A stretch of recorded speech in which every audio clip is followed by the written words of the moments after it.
Eliminating Stress Module 4B, Consciousness. A three principles based presentation. Copyright David Philip Kromka, 2025. Most of us are familiar with the interpretation of the characters shown here as Empty Hand. However, a great friend of mine and karate master, Susan Budge, reported to me that Sword Master Takahashi of San Bruno, California, said that another meaning for the first character is emptiness, or the void, and the meaning of these symbols could be interpreted as the hand which comes out of nowhere to save you. So now I want to relate experiences that highlight this interpretation and to give you my interpretation as to their significance and importance in all our lives. After I had been studying karate for about 10 years, I had recently taken a job with the state of Florida. My coworkers and I had gone to lunch together, and during that time, they invited me to meet them after work for a drink. Reluctantly, I told them I could not meet them. When they asked why, I told them that I taught karate classes after work. Apparently, one of the more macho, athletic guys was bothered by what I had said and was determined to check me out. As we entered the building where we worked and started down the hallway, my experience of life went into slow motion. My right hand slowly drifted up in front of my chest with my palm out, and I had the thoughts, what's going on here? Why is my hand in front of my chest?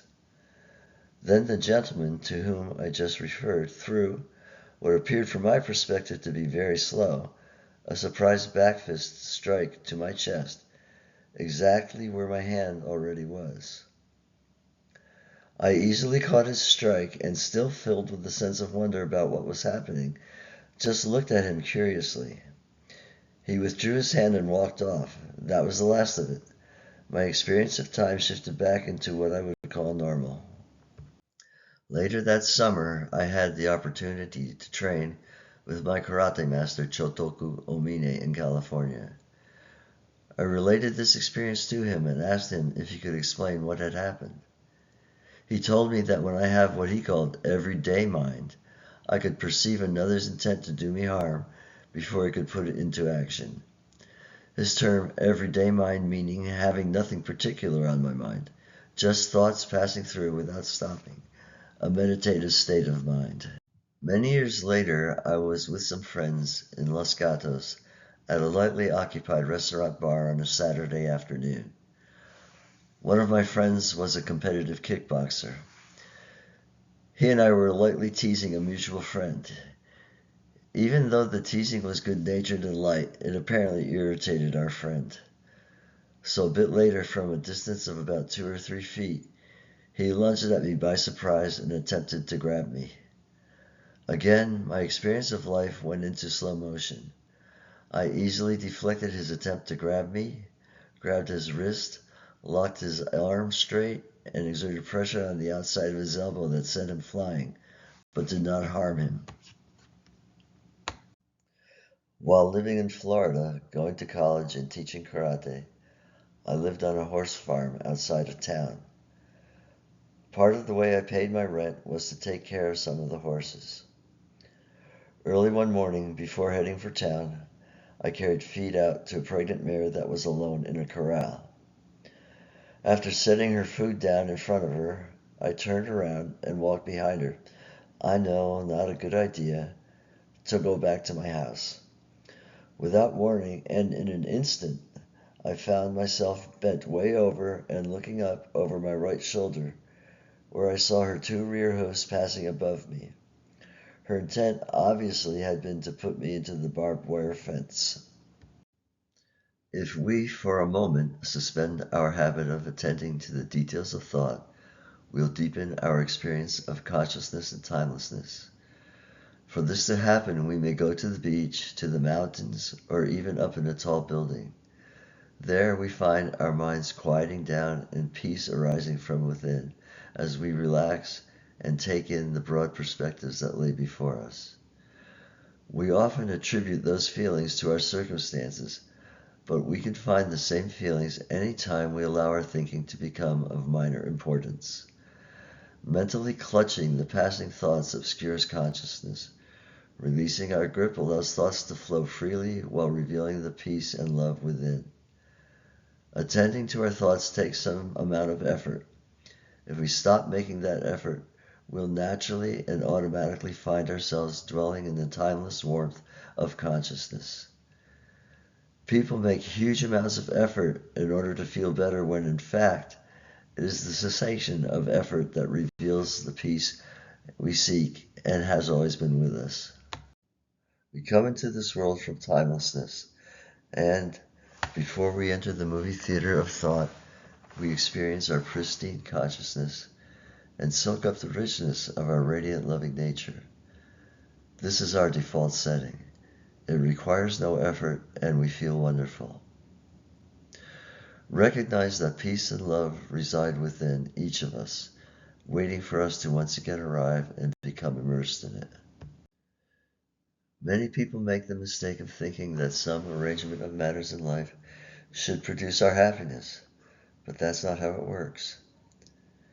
It's a widespread and innocent mistake which leads to so many problems in life. Neither do we have to do positive thinking or any kind of work to acquire that with which we were born. Doing so requires distracting efforts. As we take our minds off the details of our lives, we naturally and automatically move into consciousness and become immersed in deeper feelings. This also gives hope to those who feel that love and peace of mind have passed them by. Nothing could be further from the truth. You're the loving light of your world. All we need to do is put our captivation with our thinking to the side, even for just a few moments.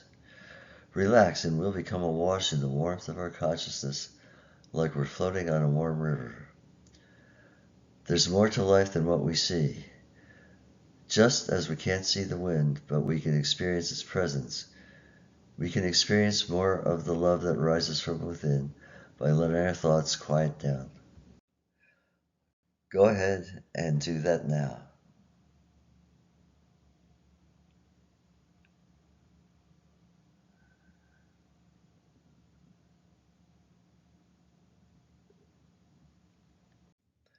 Now, don't sit there waiting for those results to hurry up and arrive.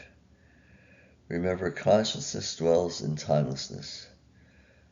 So if you started your mental stopwatch and are tapping your mental fingers waiting for timelessness to arrive, you've missed it. You've still got a bunch of thoughts on your mind. Just let them go for an I can't tell how long period of time. Also, this is not a matter of willpower. If you're a make it happen kind of person, this may be new territory for you. We're all more likely to experience peace and enlightenment when we stop looking for it. Relax and let go.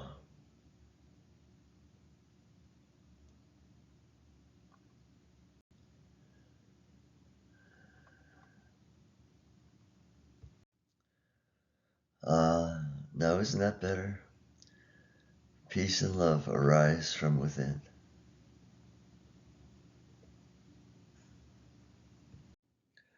Like the warmth of the movie projector's light, the light of human consciousness is experienced as warmth, peace, and love. As we relax and gravitate to our inborn consciousness, we feel warm and life is fluid.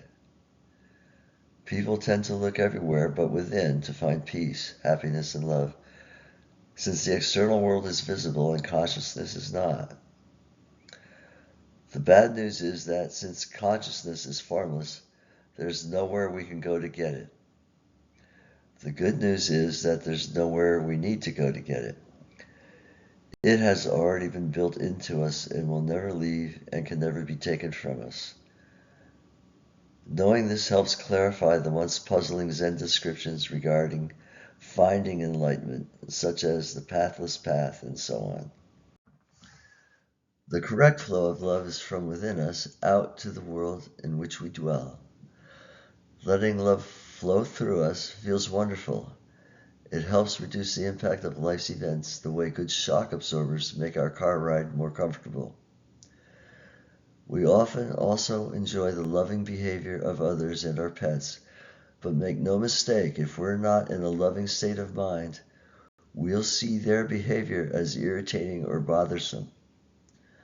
So does we who pour love into our world.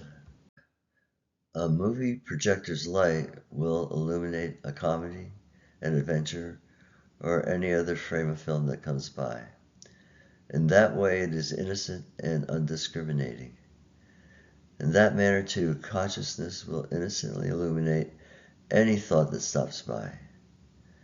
In that role, consciousness embodies the innocence and love inherent in our human nature by illuminating without discrimination any thought that shows up. What we call our experience of life is us sitting in our inner movie theater with radiant consciousness lighting up thoughts that appear before the mind's eye. Okay, let's review our learning objectives for this module. Consciousness is a warm and timeless light within each of us that is always available and can be experienced as peace and love as soon as we disregard the thoughts running through our heads. Like the light of a movie projector that illuminates each frame of a movie reel that passes before it, consciousness illuminates the successive thoughts that appear to us in sequence. We may suffer as we mentally cling to painful thoughts, but thoughts are mere phantoms that tend to vanish if we let go our hold. Next, we'll examine the role of thought and see that thought is more expansive than what we currently understand it to be.